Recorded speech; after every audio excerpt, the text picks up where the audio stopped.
안녕하세요. 저는 얼굴에 철면피를 깐 뻔뻔한 인간을 나락으로 보내버린 40대 여자입니다. 제가 그렇게 할 수 있었던 건 다 저희 시어머니 덕분이었어요. 저를 딸로 생각하고 도와주신 시어머니 덕분에 그 큰일을 겪고도 이렇게 발 뻗고 자보네요. 다 지나간 일이지만 그때의 충격이 너무 커서 이렇게 한번 얘기해보고 싶었어요. 제 이야기 잘 들어주셨으면 좋겠습니다. 제가 중학교 때부터 저희 집안의 가장은 엄마였습니다. 아빠가 퀵 배달 일을 하다가 사고가 나는 바람에 후유증으로 몸이 불편해지셨거든요. 저희 엄마는 저희 가족을 먹여 살리기 위해 제가 중학생일 때부터 택시 운전 일을 하셨어요. 처음 엄마가 택시 운전을 시작하던 날, 저희 가족들 모두 사고 나지 말라고 고사를 지냈답니다. 여보, 괜히 나 때문에 고생하게 해서 미안해. 그래도 당신 안전운전도 잘하고 성격도 친절하니까 앞으로 택시 운전 일 잘할 수 있을 거야. 얘들아, 엄마 사고 나지 말라고 우리 막걸리 좀 뿌려주자. 저랑 동생이 택시 타이머에다 막걸리를 짝짝 뿌리니까 엄마가 고맙다며 활짝 웃으시더라고요. 그 이후 엄마는 하루 종일 택시 운전을 하셨어요. 아빠는 그게 미안하셨는지 몸이 불편하신데도 자꾸 나서서 집안일을 하시더라고요. 아빠, 들어가서 좀 쉬세요. 설거지 정도는 제가 할 수 있거든요. 아니야, 넌 숙제도 해야 되고 공부도 해야 되는데 이런 거 시키면 안 되지. 아빤 할 일 없으니까 아빠가 하면 돼. 다리도 불편하시면서 무슨 설거지예요. 그러지 말고 은주 색칠 공부하는 거나 옆에서 좀 봐주세요. 저번부터 은주가 아빠랑 같이 하고 싶다고 했단 말이에요. 저는 가족을 위해 씩씩하게 일해주시는 엄마도 뭐라도 도움이 되고 싶어 하시는 아빠도 모두 존경스러웠어요. 비록 아빠가 몸이 불편하긴 했어도 항상 집안에 웃음이 끊이질 않았죠. 그렇게 저는 화목한 집안에서 자라며 어느새 고등학교 3학년이 되었답니다. 저는 학교에서 공부를 꽤 잘하는 편이었는데 그래도 수능만큼은 너무 긴장이 되더라고요. 그런데 수능날 시험장에 가기 위해 집을 나서려는데 저희 엄마가 집 앞에 택시를 세워두고선 저한테 이러시는 거예요. 아이고, 우리 따님, 얼른 차 타세요. 수능날인데 안전하게 가셔야죠. 엄마, 나 시험장까지 태워다 주시게요? 나 그냥 버스 타고 가도 되는데 문제 하나라도 더 잘 풀려면 시험장까지 편하게 가야죠. 그리고 오늘은 특별히 손님한테만 요금 공짜입니다. 대신 시험 잘 보셔야 돼요. 자, 얼른 안전벨트 매시고 이 옷도 한 입 깨물어 보세요. 그럼 출발! 저희 엄만 정말 유쾌하신 분이었어요. 덕분에 수능날 아침부터 긴장이 풀려 편하게 수능을 볼 수 있었답니다.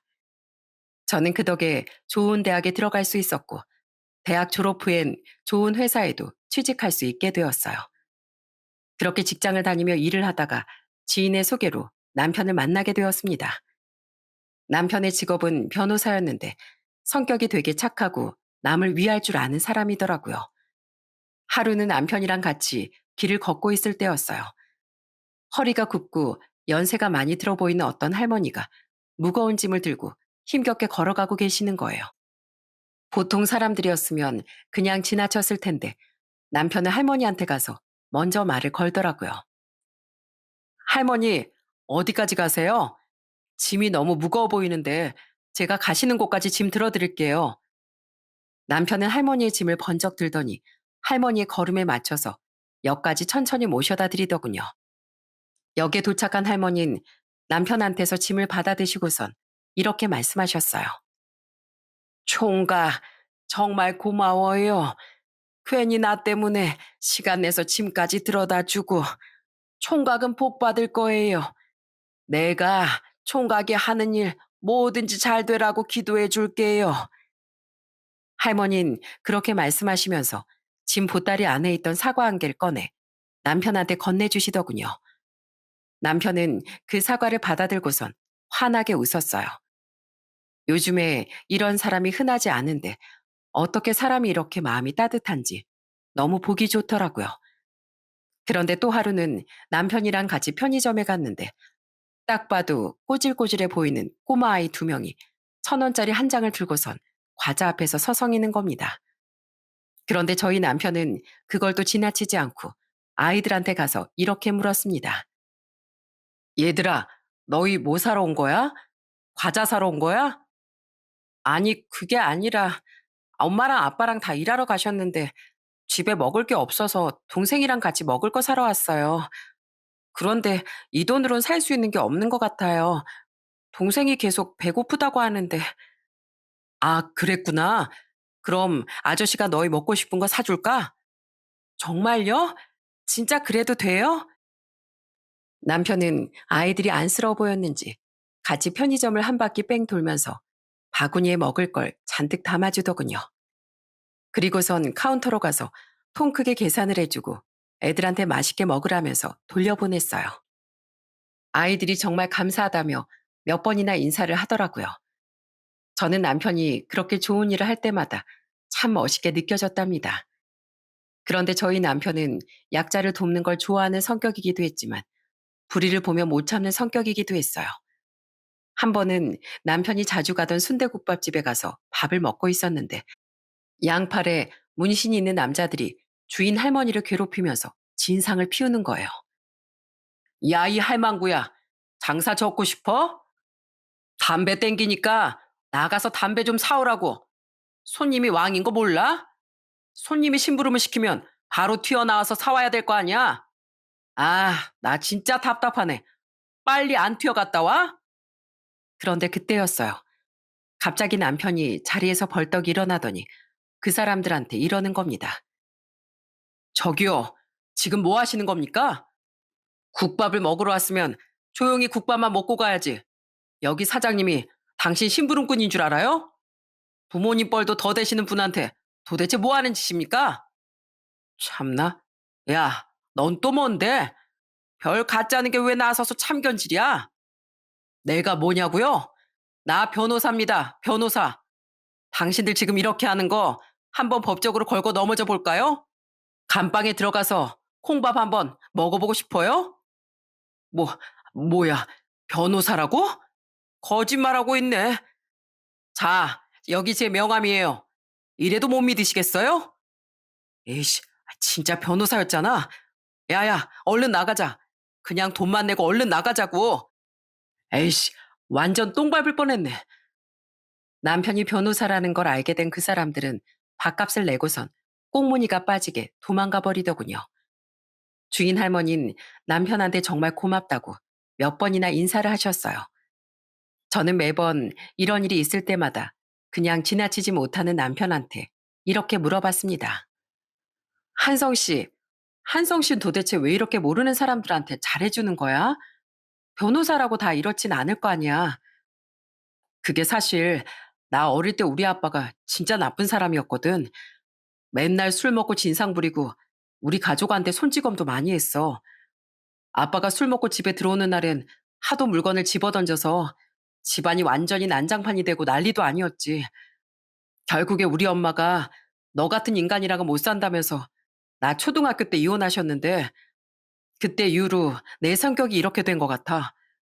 아빠 때문에 반찬 가게 하면서 나랑 내 동생을 힘들게 키워주신 우리 엄마도 너무 안쓰럽고 아빠처럼 못된 인간들이 제대로 된 벌을 안 받는 것도 너무 억울하다고 생각했거든. 그래서 그때부터 늘 사람들한테 도움이 되는 직업을 가져야겠다고 생각했어. 그래서 열심히 공부해서 변호사가 된 거고 평소에도 내가 도울 수 있는 일은 최대한 하려고 하는 거지. 알고 보니 남편한텐 가슴 아픈 가정사가 있었더라고요. 그런데 그걸 계기로 더욱 좋은 사람이 되기 위해 노력하는 모습을 보니까 참 본받을 점이 많은 사람인 것 같다는 생각이 들었습니다. 그래서 전 그런 남편과 30대 초반에 결혼을 하게 되었습니다. 저희 부모님도 행동이 올바르고 정의로운 저희 남편을 너무 좋아하셨어요. 남편과의 결혼 생활은 정말 행복했습니다. 다정한 남편 때문도 있었지만 저희 시어머니가 정말 좋은 분이셨거든요. 반찬 가게를 하시는 저희 시어머니는 제가 시댁에 갈 때마다 반찬 만드는 법을 한 가지씩 알려주셨어요. 저는 시어머니가 알려주시는 게 너무 재밌더라고요. 어머님, 오늘은 어떤 거 알려주실 거예요? 저 어머님 덕분에 요리 실력이 나날이 늘어가고 있는 것 같아요. 어머, 그래? 내가 보니까 네가 한 번 말하면 척척 알아듣고 응용도 잘하더라. 내가 오늘은 콩나물로 만드는 반찬을 좀 알려주려고. 너희 콩나물이 얼마나 좋은 식재료인지 아니?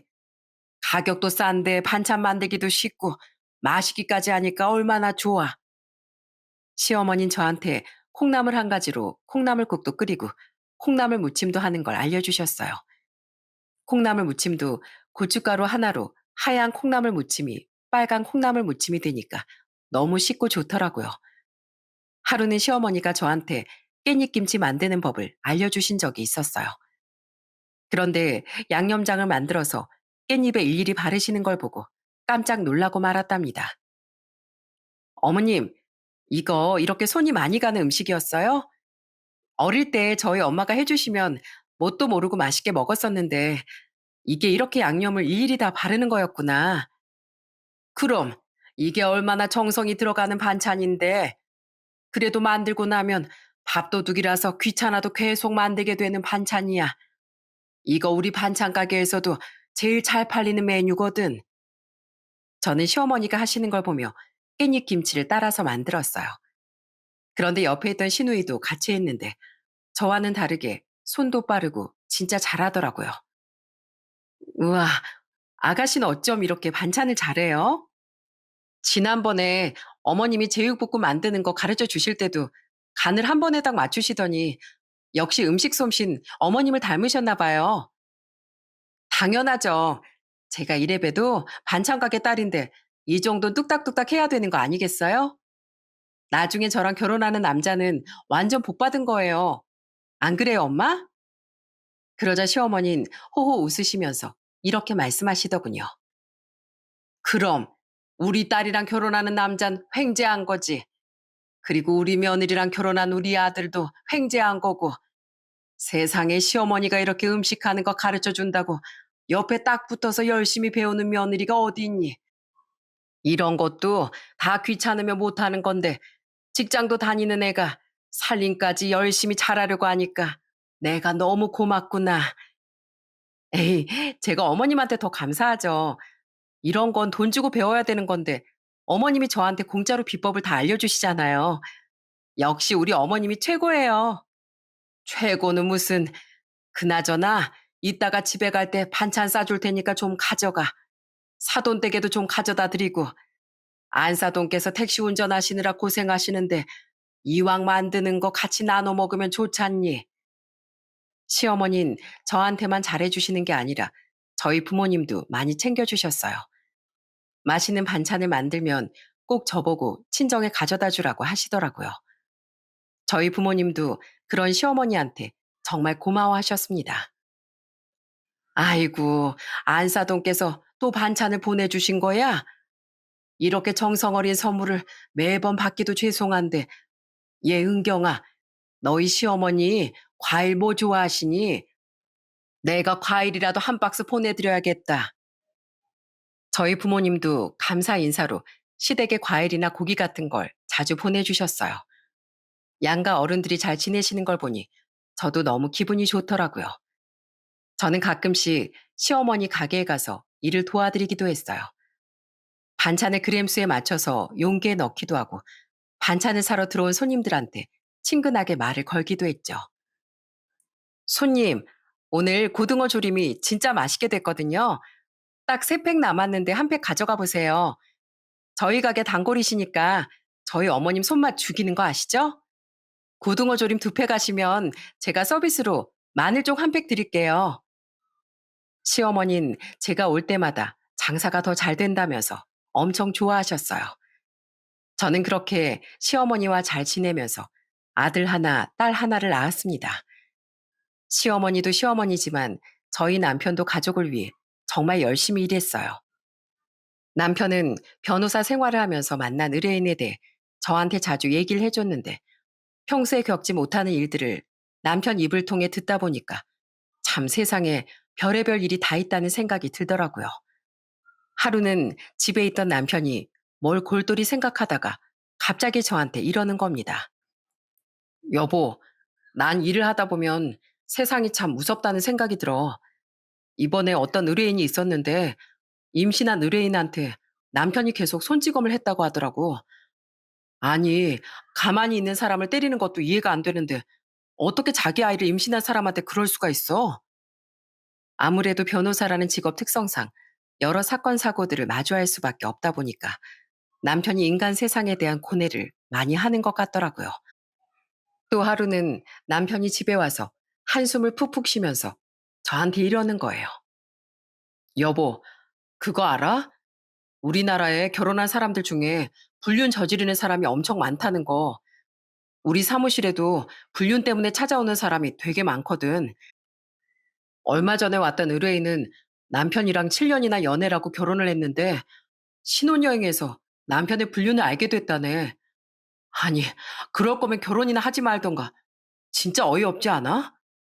뭐라고? 신혼여행에서 불륜을 알게 됐다고? 아유, 뭐 그딴 인간이 다 있어. 사람 인생 망치고 싶어서 아주 작정을 했구만. 그러니까 말이야. 그런데 심지어 의뢰인이 한 번은 용서를 해줬대. 그래서 그 다음부터는 안 그럴 줄 알았는데 똑같은 사람이랑 또 바람을 피웠다더라고. 게다가 의뢰인은 이미 애까지 낳은 상태였는데 이번엔 남편이 뻔뻔하게 나오면서 그깟 위자료 얼마 안 되는 거 줄 테니까 마음대로 하라고 소리를 고래고래 지르더래.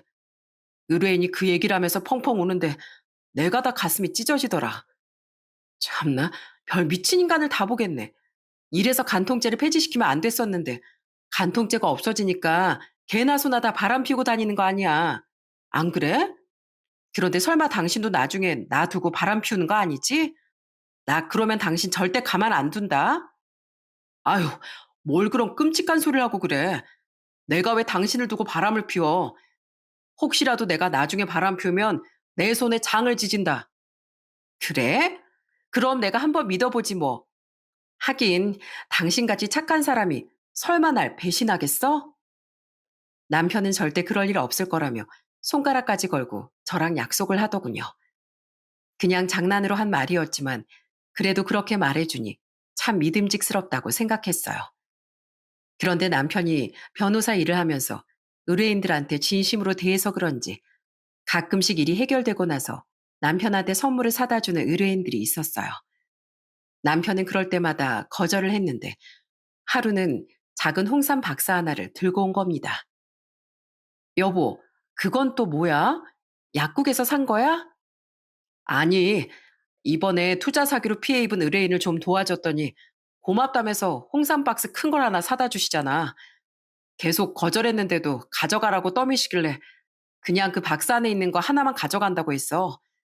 지인한테 사기를 당해서 1억 원이나 날린 분인데 그래도 잘 해결돼서 원금 1억 원에 약속했던 수익금 1,000만 원까지 반환을 받게 되었거든. 당연히 받았어야 되는 돈을 받은 건데 그렇게 나한테 고맙다고 하시네. 그래도 당신이 워낙에 능력이 있다 보니 잘 해결될 수 있었던 거잖아. 이럴 때 보면 당신이 하는 일이 참 좋은 일인 것 같다니까. 물론 돈 받고 하는 일이긴 하지만 어떤 사람들한텐 삶의 희망을 되찾아주는 일이나 마찬가지잖아. 저는 좋은 일을 하는 남편이 늘 자랑스러웠어요. 전문직 종사자 중에 사명감 없이 돈만 생각하고 일하는 사람들도 있을 텐데 저희 남편은 늘 의뢰인을 우선으로 생각하는 사람이었으니까요. 그러다 보니 남편과의 사이가 좋을 수밖에 없었고 시댁과도 계속 잘 지내게 되었습니다. 시댁이 저희 집과 가까운 편이라 시어머니가 반찬을 가져다 주러 오실 때가 많았어요. 하루는 저희 집에 오신 시어머니가 저희 아들한테 이렇게 말씀하시더라고요. 정빈이 너 이번에 초등학교 들어갔지? 아이고, 우리 예쁜 손주가 언제 이렇게 커서 벌써 초등학교에 들어가나. 옛다, 용돈. 우와, 할머니, 감사합니다. 이걸로 간식 사 먹어야지. 시어머니는 저희 아들한테 5만 원짜리 2장을 주시더니 이번엔 저희 딸한테 5만 원짜리 1장을 주시면서 이러시더라고요. 수빈이 너도 유치원 잘 다니고 있지? 우리 예쁜 수빈이도 이 할미가 용돈 좀 줘야지. 자, 여기 용돈. 에? 할머니, 왜 오빠는 2개고 난 1개예요? 나도 오빠처럼 2개 가지면 안 돼요? 뭐? 너도 2장 갖고 싶어? 너 이게 얼마짜리 돈인지도 모르잖아. 몰라도 오빠가 더 많은 거 맞잖아요. 나도 2개 가질래요. 네? 아이고, 그럼 내가 또 똑같이 줘야지. 자, 여기 하나 더 줄 테니까 어디 흘리지 말고 잘 갖고 있어야 된다. 알았지? 저희 애들은 시어머니한테서 받은 5만 원짜리를 꼬깃꼬깃 접어 주머니에 넣더군요. 저는 그런 저희 애들한테 이렇게 얘기했어요.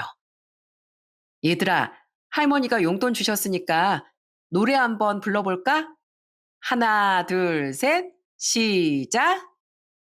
개울가에 올챙이 한 마리 꼬물꼬물 헤엄치다. 아이고, 이 귀여운 것들. 어쩜 이렇게 노래도 잘 부를까? 이 할미가 너희 덕에 산다. 너희 덕에 살아.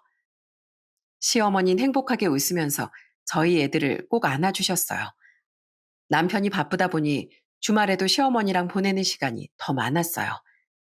하루는 저희 애들이랑 시어머니 모시고 워터파크로 놀러 간 적이 있었는데 시어머니가 이런 데는 처음 와보신다며 정말 좋아하시더라고요.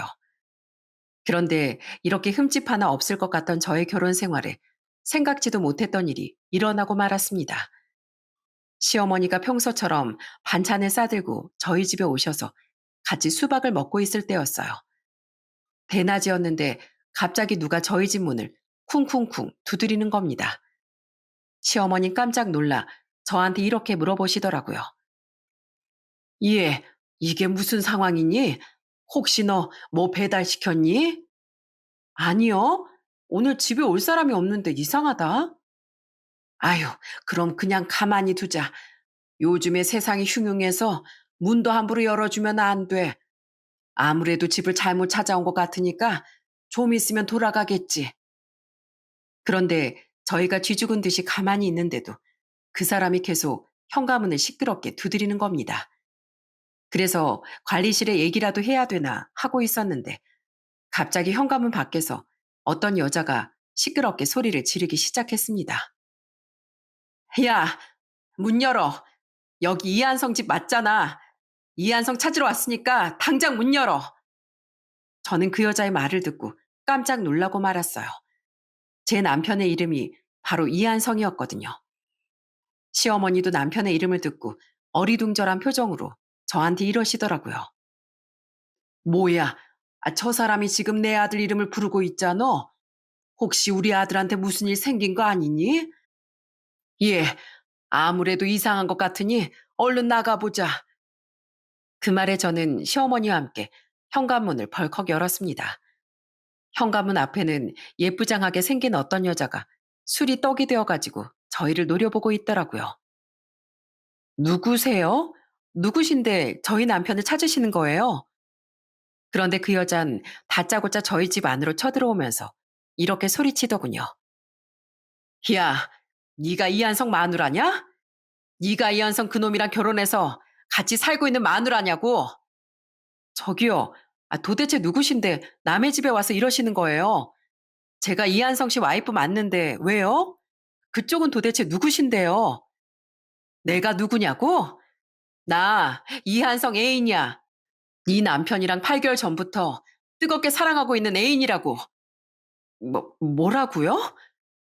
갑자기 들이닥쳐 저희 남편의 애인이라고 하는 그 여자를 보고 저는 하늘이 노래지는 줄 알았습니다.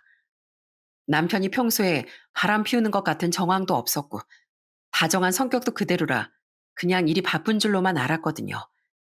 그런데 저희 시어머니도 충격이 크셨는지 그 여자한테 이렇게 말씀하시더군요. 이게 지금 무슨 소리야?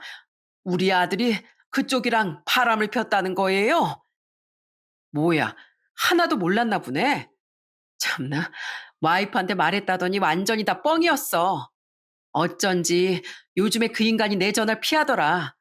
이봐요, 아줌마. 내가 당신 남편이랑 그렇고 그런 사이거든? 내가 뭐 의뢰할 게 있어서 당신 남편 변호사 사무실에 찾아갔는데 그 인간이 날 그렇게 꼬시더라고. 그런데 나랑 8개월 동안 그렇게 잘 만나놓고 이제 와서 연락을 끊어? 하도 내 전화를 안 받길래 내가 아주 그 인간이랑 단판 지으려고 여기까지 찾아온 거야. 알겠어? 그 여잔 씩씩거리면서 저희 남편이랑 어떻게 만나는지 본인 입으로 다 떠벌리더군요. 알고 보니 8개월 전에 사기 피해를 당해 남편 사무실에 의뢰를 하러 왔었는데 서로 연락을 주고받다가 선을 넘었다고 하더군요. 그런데 남편의 불륜 사실보다 더 충격적인 게 있었습니다. 상간녀가 저희한테 어떤 사진을 하나 내밀더라고요. 야, 이게 뭔지 알아? 초음파 사진이야, 초음파 사진. 내 뱃속에 당신 남편 아이가 들어있다고. 이거 어떡할 거야? 사람 인생을 망쳤으면 책임을 져야 할 거 아니야? 뭐라고요? 우리 남편 아이를 임신했다고요? 그래. 그 인간이 나 임신시키고 연락 끊고 도망갔다고. 나 이대로는 그냥 못 가. 너 당장 네 남편이랑 이혼해. 네 남편 이제 내 거고 내 아이 아빠니까 이혼하라고. 알겠어? 그런데 그때였어요. 저희 시어머니가 시뻘개진 얼굴로 상간녀한테 이러시더군요. 그게 우리 아들 애라는 증거 있어? 왜 다짜고짜 남의 집에 와서 난리야? 술을 처먹었으면 집에 들어가서 발 따고 잠이나 잘 것이지. 왜 남의 집에 와서 횡포냐고. 참나, 이 뱃속에 있는 아이 이한성 아들 맞거든요? 아줌마가 이한성 엄마인가 보죠? 그러게 아들 간수를 잘했어야죠. 이게 보자 보자 하니까 야, 너 당장 꺼져. 네가 뭔데 감히 내 아들 집에 찾아와서 소리를 지르고 난리야? 너 주거 침입이랑 명예훼손, 공갈 협박으로 신고당하고 싶어? 경찰에 신고하기 전에 당장 꺼져. 알겠어? 시어머니는 그렇게 말씀하시고선 상간녀를 쫓아내버렸어요. 저는 너무 충격적인 상황에 미쳐버릴 것만 같더군요. 저희 시어머니도 망연자실해서 주저앉으시더니 저한테 이렇게 말씀하셨어요. 아무래도 집까지 찾아온 걸 보니 보통 사이는 아닌 것 같구나. 일단 자세한 건 우리 아들 얘기를 들어봐야겠지만 내가 너한테 정말 미안하구나. 정말 할 말이 없다. 시어머니는 그 말씀을 하시고선 저희 남편한테 전화를 거셨어요. 스피커폰으로 해놓으셔서 저한테도 통화 내용이 다 들리더라고요. 한성이 너 지금 어디야? 네? 저 지금 사무실이죠. 너 지금 당장 집에 들어와. 일이고 뭐고 당장 집구석으로 기어 들어오라고. 너 내가 두 말 안 한다. 지금 당장 안 오면 너랑 나랑 인연 끝이야. 알겠어? 어머니, 설마 그 사람이 집으로 찾아왔어요? 저는 남편의 말에 깜짝 놀라고 말았습니다. 남편의 반응을 보니 그 여자의 말이 맞는 것 같더라고요. 잠시 후 남편이 일도 팽개치고 집에 들어왔는데 저희 시어머니가 펑펑 울면서 남편을 야단치셨어요. 야, 이놈아, 너 이게 어떻게 된 일이야? 너 내가 이렇게 못된 자식으로 키웠니? 네 마누라가 얼마나 좋은 사람인데 어떻게 네가 그럴 수가 있어? 너 진짜 엄마 죽는 걸 보고 싶어서 이래? 어떻게 네가 감히 네 마누라 배신할 수 있냐고? 그러자 남편이 고개를 푹 숙이고 눈물을 뚝뚝 흘리더군요.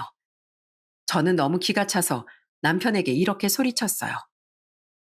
당신 입이 있으면 말을 좀 해봐. 이게 도대체 어떻게 된 거야? 맨날 일이 바쁘다고 하더니 그 여자랑 만나고 다니느라 바쁜 거였어? 당신 항상 내가 최고라며 나랑 우리 애들 행복하게 해주겠다며. 그런데 어떻게 내 뒤통수를 이렇게 세게 칠 수가 있어? 당신이 그러고도 사람이야? 미안해. 나도 그냥 호기심에 잠깐 만난다는 게 이렇게 깊은 관계가 될 줄은 몰랐어. 그런데 나 그 사람이랑 만나면서도 항상 당신한테 죄지는 기분에 마음이 편치 않았었어. 그 여자랑 맛있는 걸 먹을 때마다 당신 얼굴이 떠올랐고 그 여자랑 나들이를 할 때마다 우리 애들이 떠올라서 내 자신이 너무 미웠어. 그래서 나 당신한테 더 이상 죄짓고 싶지 않아서 그 사람한테 헤어지자고 한 거야. 그 사람 연락처도 차단했고 지금 안 만난 지도 일주일이나 됐어. 그런데 내가 헤어지자고 하고 연락도 안 받으니까 그 여자가 복수하려고 날 찾아온 거야. 그럼 그 초음파 사진은 뭔데? 당신이 그 여자 임신시켰다며. 밖에서 외간 여자 임신까지 시켜놓고 헤어졌으니 받아달라는 거야, 뭐야? 그 초음파 사진은 나도 모르는 일이야. 솔직히 말하면 내 애인지 아닌지도 모르겠어. 다짜고짜 내 애를 임신했다고 무작정 우기는데 나보고 어떡하라고. 참나, 지금 나랑 장난해? 이게 지금 모르겠다고만 하면 될 일이야? 너 몇 년 전에 나한테 뭐라고 그랬어? 바람 피우면 네 손에 장을 지진다고 그랬지? 그럼 한번 장 지져봐. 지져보라고. 여보, 미안해. 나 진짜 다신 안 그럴게. 야, 너 그때 남편이 바람나서 찾아온 의뢰인을 보고 가슴이 너무 아팠다며.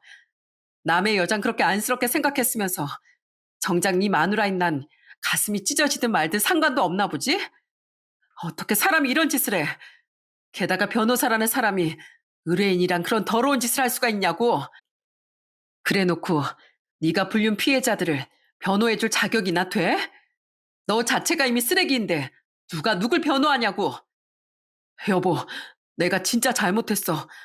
나 그래도 내가 잘못했다는 거 알기 때문에 그 여자랑 헤어진 거야. 그 여자 뱃속에 있는 아이가 진짜 내 아이인지 모르겠지만 내가 어떻게 해서든지 해결해 볼게. 그러니까 한 번만 용서해 주라. 어? 그런데 그때 저희 시어머니가 무서운 목소리로 남편한테 이러시더군요. 너 당장 이 집에서 나가. 네가 아무리 용서를 빌어봤자 지금 선택권은 우리 며느리한테 있는 거 알지? 우리 며느리가 널 용서해 줄지 말지 결정할 때까지 절대 집에 들어올 생각하지 말어. 알겠어? 그렇게 남편은 집 밖으로 쫓겨나고 말았습니다. 시어머니는 본인이 아들을 잘못 키워서 그렇다며 저한테 미안하다고 계속 사과를 하시더군요. 그 이후 저는 남편이 없는 집에서 매일같이 배신감에 치를 떨며 살았어요. 그렇게 착하고 좋았던 남편이 저를 배신하고 불륜을 저질렀다는 게 너무 충격적이라 차라리 이게 꿈이었으면 좋겠다는 생각이 들었습니다. 하지만 저희 애들 때문에 이혼을 해야 될지 말지 고민이 되더라고요. 그런데 제가 매일같이 힘들어하는 게 걱정되셨는지 시어머니가 매일같이 절 찾아와 위로해 주셨습니다. 애미야, 이거 내가 죽 끓여온 건데 한술 좀 떠보거라. 내 아들 때문에 네가 입은 상처 생각하면 내 가슴이 다 찢어져서 내가 무슨 말을 해야 될지 모르겠구나. 내가 아들을 잘못 키워서 정말 미안하다. 미안해. 그런데 며칠 후 또 시어머니가 집에 오셔서 같이 있었는데 상간녀가 저희 집에 또 찾아온 겁니다. 이번엔 문을 열어주지 않으려고 했는데 시어머니가 저한테 이러시더라고요. 저 못된 건 일단 집안에 들어오게 하자꾸나. 내가 다 생각이 있어서 그래. 그래서 현관문을 열어줬더니 상간녀가 집으로 들어와서는 이러더라고요. 저기요. 제가 지난번에 술을 잔뜩 먹고 왔더니 술 취한 사람이라고 제 말 안 믿어주시는 것 같아서 이번에 맨정신에 왔어요. 그래서요? 그래서 뭐 어쩌라는 건데요? 뭐 어쩌긴요. 그쪽이 그 인간 와이프니까 대신 책임을 져야죠. 내 뱃속에 있는 아이가 하루하루 커가고 있는데 이제 어떻게 할 거예요? 이한성 그 인간이 내 전화번호도 차단하고 나보고 알아서 하라고 하는데 나 억울해서 이렇게 못 있겠어요. 정 그쪽이랑 이혼 못하겠다면 합의라도 받아야겠다고요.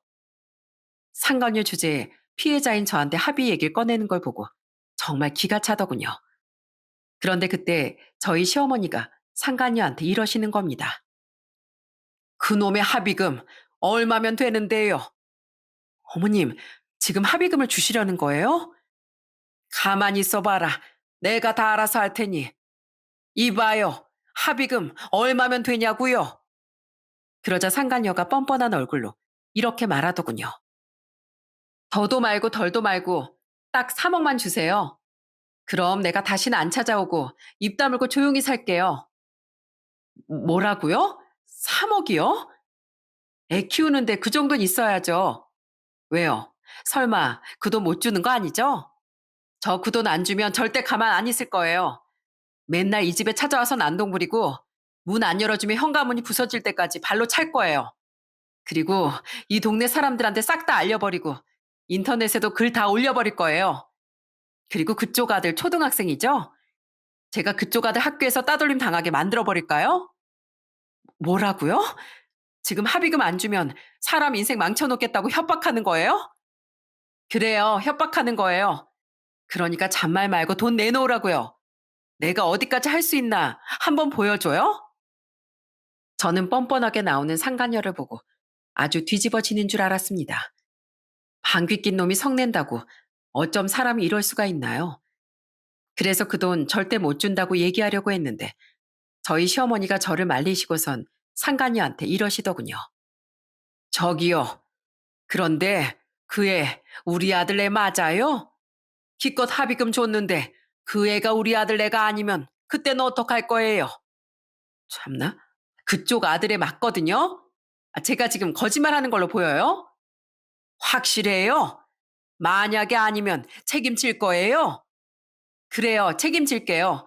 그 인간에 맞다니까요. 사람을 뭘로 보는 거야, 진짜. 진짜 맞다는 거죠? 알았어요. 그럼 내가 3억 줄게요. 내가 모레까지 연락드릴 테니까 전화번호 나한테 주고 가세요. 역시 아들 일이라 그런지 머리가 잘 돌아가시네요. 이렇게 깔끔하게 처리하는 게 서로 좋죠. 그럼 기다릴 테니까 모레 꼭 연락 주세요. 그렇게 상간녀는 시어머니한테 연락처를 남기고 돌아갔습니다. 제가 시어머니한테 도대체 왜 합의금을 준다고 했냐고 여쭤보니까 다 생각이 있다면서 계획을 말씀해 주시더군요. 그 계획을 들어보니 그럴듯한 것 같아서 저도 거기에 동참하기로 했습니다. 그리고 상간녀에게 합의금을 주기로 한 날이 되었어요. 저는 시어머니와 함께 어느 산부인과 앞으로 갔습니다. 시어머니는 제 손을 꼭 잡으시곤 상간녀한테 전화를 거시더군요. 이봐요. 여기 땡땡 산부인과 앞인데 내가 지금 돈 줄 테니까 여기로 빨리 와요. 상간녀는 돈을 준다는 말에 택시까지 타고선 저희가 있는 병원 앞으로 왔습니다. 시어머니는 상간녀의 팔을 잡아 끌며 이렇게 말씀하시더군요. 자, 일단 들어갑시다. 들어가자고요. 네? 여기 산부인과잖아요. 돈 준다면서 왜 갑자기 산부인과에 가자고 하는데요? 돈을 주기 전에 확실하게 확인할 건 확인해야죠. 내가 알아보니까 요즘엔 임신 중에도 친자 확인 검사가 가능하다고 하길래 여기로 오라고 한 거예요. 내가 3억 줬는데 우리 아들 애가 아니면 억울하잖아요. 이 병원에서 검사가 가능하다고 하니까 일단 가서 검사해보고 우리 아들 애가 맞으면 돈을 주는 걸로 할게요. 우리 아들도 곧 여기로 오기로 했으니까 조금만 기다려요. 뭐라고요? 친자 검사를 하겠다고요? 아니, 임신 중에도 친자 검사가 가능해요? 지금 시대가 얼마나 좋은데 그게 안 되겠어요? 그때 그쪽이 분명 우리 아들애 맞다고 말했었죠? 검사해보고 우리 아들 애가 맞다면 내가 당장 3억 보내주고 만약에 아니면 바로 나랑 경찰서 행위해요. 알겠어요? 그러자 상간녀는 얼굴이 새하얗게 질리더니 손을 덜덜 떨기 시작하더군요. 알았어요. 그런데 저 잠깐 화장실만 갔다 오면 안 될까요? 오기 전에 물을 많이 마셨더니 화장실이 좀 급해서요. 얼른 갔다 올 테니까 여기서 기다리세요. 상간녀는 그렇게 말하고선 어디론가 가버리더군요. 그런데 5분, 10분, 20분이 지나도 상간녀는 다시 나타나지 않았어요. 그러자 시어머니가 혀를 끌끌 차면서 이렇게 말씀하시더라고요. 역시 그럴 줄 알았다. 내 예상이 맞았구나. 저 인간 임신했다는 것도 순전히 뻥이야. 어딜 감히 가짜 초음파 사진을 가져와서 돈을 뜯어낼 작정을 해? 사실 상간녀를 산부인과 앞으로 불러낸 건 다 시어머니의 작전이었어요. 상간녀가 자꾸만 합의금을 요구하는 게 이상하다며 임신한 게 가짜이거나 아니면 저희 남편 애가 아닐 수도 있다는 말씀을 하시더라고요. 그래서 상간녀를 한번 찔러보려고 일부러 친자 검사를 하겠다는 얘기를 한 거였어요. 사실 그 산부인과는 친자 검사를 할 수 있는 병원도 아니었고 한국에선 윤리적인 문제로 태아의 친자 검사가 불법이라고 하더라고요. 그런데 상간녀는 그것도 모르고 거짓말을 한 게 찔려서 도망가 버린 거죠. 물론 남편이 잘못한 건 맞지만 상간녀한테도 복수를 해주기 위해 시어머니가 다 꾸민 거였습니다. 게다가 며칠 전에 상간녀가 저희 집에 다시 찾아왔을 때도 시어머니가 일부러 녹음하려고 집 안으로 들인 거라고 하시더군요. 저한테 합의금을 안 주면 괴롭히겠다고 협박을 잔뜩 해놓고 갔으니 경찰에 신고할 증거는 아주 충분했죠. 그래서 저와 시어머니는 바로 경찰서에 가서 그 증거들을 제출하며 공갈 협박으로 상간녀를 고소했습니다. 그런데 고소를 당한 상간녀가 제 연락처는 어떻게 알았는지 저한테 전화가 왔더라고요. 저기요, 사모님, 제가 잘못했으니까 고소 좀 취하해 주시면 안 될까요? 솔직히 저도 피해자잖아요. 이한성 그 인간이랑 잘 만나고 있었는데 갑자기 헤어지자고 하고선 연락을 끊어버리면 제 입장에서는 안 억울하겠어요? 그래서 저도 그냥 이왕 헤어지는 거 돈이라도 받고 기분이라도 풀려고 그렇게 한 거였어요. 그런데 그거 가지고 뭘 고소까지 하고 그러세요. 저 오늘 경찰서에서 조사받고 왔단 말이에요. 이렇게까지 남의 인생을 꼭 망쳐야겠어요? 뭐라고? 남의 인생을 망쳐? 야, 지금 누가 누구 인생을 망쳤는지 몰라? 유부남인 줄 뻔히 알면서 만난 건 바로 너잖아. 그리고 네가 무슨 피해자야? 지금 상황에서 피해자는 나랑 우리 애들이야. 너랑 그 인간이 더러운 짓 한 것 때문에 잘 살고 있던 우리 가정은 파탄났고 우리 애들은 아빠 없이 자라게 생겼다고. 그런데 감히 네 입에서 억울하다는 소리가 나와? 아니, 그럼 전 그냥 이렇게 헤어지고 끝내라고요? 제가 왜 그래야 되는데요? 잘 나가는 변호사 만나서 나도 이제 떵떵거리면서 살 줄 알았는데 그 인간이 나 대신 그쪽을 선택하는 바람에 나만 완전히 낙동강 오리알 됐잖아요. 그럼 내가 그 인간이랑 만났던 지난 8개월은 어떻게 보상할 건데요? 야, 이 땡땡아. 너 지금 그걸 말이라고 하냐? 그럼 내가 그 인간이랑 같이 살았던 지난 11년간의 세월은 네가 어떻게 보상할 건데? 너 하나 때문에 망가진 우리 가정에 대해선 어떻게 책임질 거냐고. 상간녀 주제에 반성하면서 살 것이지. 뭘 잘했다고 전화해서 따지고 난리야. 너 같은 건 평생 감방에서 콩밥 먹고 살아도 모자라. 사람을 아주 우습게 봐도 유분수지. 네가 이렇게 전화하면 내가 봐줄 줄 알았냐? 야, 네가 무릎 꿇고 싹싹 빌어도 봐줄 생각 없어. 근데 빌지 못할 망정 뻔뻔하게 나오는 걸 보니 넌 아주 사람 되긴 글렀구나. 저기요, 그래서 내가 미안하다고 하잖아요. 어차피 헤어진 마당에 왜 이러는 건데요? 왜 이러긴. 죄를 지은 사람은 당연히 벌을 받아야 되니까 이러는 거지. 유부남이랑 불륜하는 걸로도 모자라. 합의금까지 달라고 협박까지 한 주제에. 야, 넌 평생 그러고 살아.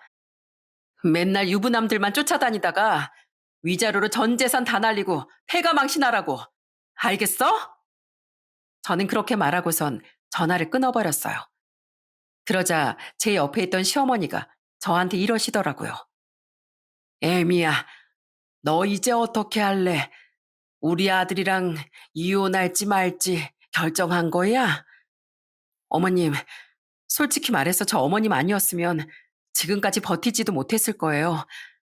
팔은 안으로 굽는다고 이런 상황이 있을 때 아들 편 드는 시어머니들도 많다던데 어머니께선 끝까지 제 편 들어주셔서 정말 감사해요. 그런데 어머님, 아무리 제가 어머님을 존경한다지만 그래도 아닌 건 아닌 거잖아요.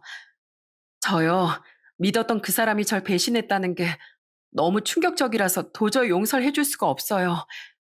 저한테 용서해달라고 어머님 안 계실 때 몇 번 찾아왔었는데 그 얼굴만 봐도 구역질이 나올 것 같더라고요. 그래도 어머님 생각해서 참아보려고 했는데 도저히 안 되겠네요. 저 그이랑 이혼하려고요. 그래, 알았다, 알았어. 그래도 잠깐이나마 고민해줘서 고맙구나. 네 의견 잘 알았으니 나도 받아들이도록 하마. 시어머니는 그렇게 말씀하시고선 집으로 돌아가셨어요. 처음엔 이혼을 해야 될지 말아야 될지 고민을 많이 했는데 결국 이혼하기로 결정하고 나니까 마음이 씁쓸하더라고요. 그렇게 화목했던 가정이 이렇게 한순간에 깨질 줄은 꿈에도 몰랐어요. 그런데 그 일이 있고 나서 며칠 후 남편과 시어머니가 저희 집에 찾아왔습니다. 시어머니는 제 손을 붙잡고선 이렇게 말씀하셨어요. 애미야, 우리 아들이랑 이혼을 하더라도 너랑 우리 손주들은 먹고 살아야 되지 않겠니? 어쨌든 우리 아들이 잘못한 거니 지금 너희가 살고 있는 이 집 너한테 주마. 겨우 이런 걸로 네 마음이 위로되진 않겠지만 그래도 생활하는데 조금이라도 도움이 되었으면 좋겠구나. 그러자 이번엔 남편도 제 앞에 무릎을 꿇고 눈물을 흘리며 사과를 하더군요. 여보, 내가 정말 미안해. 당신한테 씻을 수 없는 상처만 주고 난 정말 재활용도 불가능한 쓰레기야. 나 우리 어머니 말처럼 이 집도 당연히 당신한테 주고 애들 양육비도 꼬박꼬박 보낼게. 부족하지 않게 충분한 금액으로 한 번도 빠짐없이 보내겠다고 약속할게. 그리고 나 앞으로 당신한테 죄 지은 거 평생 반성하면서 살 거야.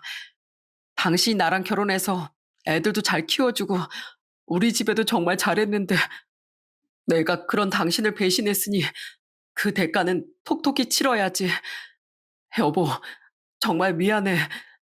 미안하다는 말밖에 할 수가 없어서 더 미안해. 나 같은 건 그냥 잊어버리고 앞으로는 당신을 위해서 살아. 남편은 그렇게 말하면서 저를 놓아줬습니다. 결국 저는 그 아파트를 받고 남편과 이혼을 하게 되었어요. 그리고 상간녀한텐 상간녀 소송을 통해 위자료를 받아냈습니다. 그리고 상간녀는 공갈 협박으로 인해 결국 벌금형 선고를 받게 되었어요. 아마 상간녀 꼬리표에 공갈 협박 전가까지 있으니 그 기록이 끝까지 남아 제대로 살긴 힘들 겁니다. 가짜 초음파 사진으로 합의금을 요구하며 한박을 노리다가 완전히 쪽박차는 신세가 된 거죠. 이래서 사람이 나쁜 짓을 하면서 살면 안 되는 건가 봐요. 이번 사건으로 인해 저희 부모님도 충격을 많이 받으셨어요. 저희 엄마가 저를 안아주면서 이렇게 말씀하시더군요. 아휴, 세상에 불륜하는 인간들이 많다지만 우리 이서방은 절대 그럴 일 없을 거라고 생각했는데 세상 일 정말 알다가도 모르겠네. 사돈이랑 평소에 서로 선물도 주고받고 분위기도 좋았는데 이서방 하나 때문에 다 틀어져 버렸으니 이게 도대체 무슨 일이야. 그래도 은경아, 요즘엔 이혼이 흠도 아니니까 너 혼자서도 충분히 잘 살 수 있어. 너한텐 엄마도 있고 아빠도 있고 네 동생도 있잖니.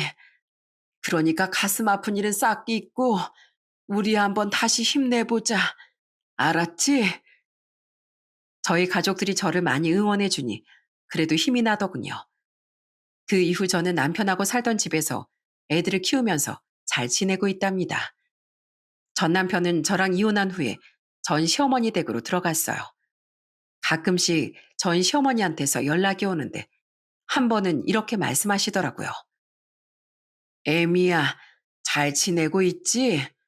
애들은 많이 컸고 우리 아들이 그런 짓만 안 했어도 예전처럼 반찬도 갖다 주고 그랬을 텐데 내 가슴이 참 아프구나.